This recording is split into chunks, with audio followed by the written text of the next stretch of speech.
আর বললাম না, সারাদিন কাটে, জামা কাপড়ও ভালো নেই, সব ছিঁড়া গেছে। ওইদিকে আবার ঘরে চালের অবস্থা খারাপ, ওটা হইয়া পানি পড়ে, এই বয়সে আর এত কষ্ট যায়।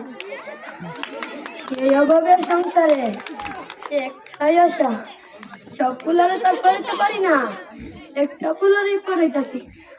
আমার সাইয়েদ, আবু সাইয়েদ, ও কইছে আম্মা যান আমি পড়ালেখা পাইছিয়া বড় একটা চাকরি নেই, তখন আর তোমার এত কষ্ট করতে হবে না, তখন কি আর আমরা এত কষ্ট থাকবো? শরীরটাও বলে না, ফুলাটা যদি একটা চাকরি বুকে নিত তাহলে তো শহরে না আমার চিকিৎসা করাইতো।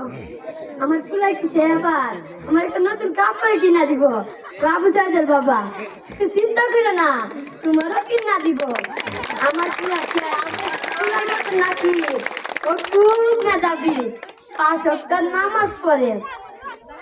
মনটা আমার কেমন কেমন লাগতেছে, যেমন শুনলাম শহরে নাকি কি জ্ঞান দাম চলতেছে। আচ্ছা যাক বাবা, এ তো সব বুঝি না, আমি মূর্খ সূর্খ মানুষ, আমি আমার বুলাতে একটা চাকরি পক্ষে নিলেই আমার চলবে। আচ্ছা কেমন সময় আমার একটা ফুলের ফোন দিত, সকাল থেকে আছে একটা ফোনও দেয় নাই, মনটা কেমন কেমন জানি করতেছে। আচ্ছা এটা কিসের গাড়ি?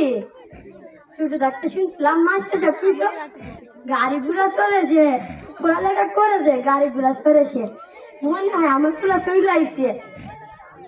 হ্যাঁ এটা কিসের বাক্স? কিসের বাক্স? এটা তো আমার ঘরের থেকে আসতেছে। আচ্ছা কাছে গিয়া দেখি। আপনারা কারা?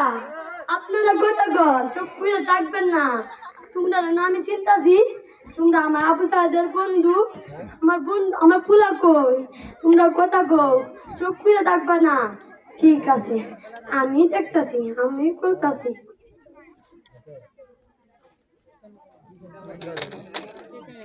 হ্যাঁ এটা কি আমার ফুলা? বাবা তুই না কইছিলে তোর চাকরি না গেলে ওই বাবা তোর টাকা গাওয়া লাগবে।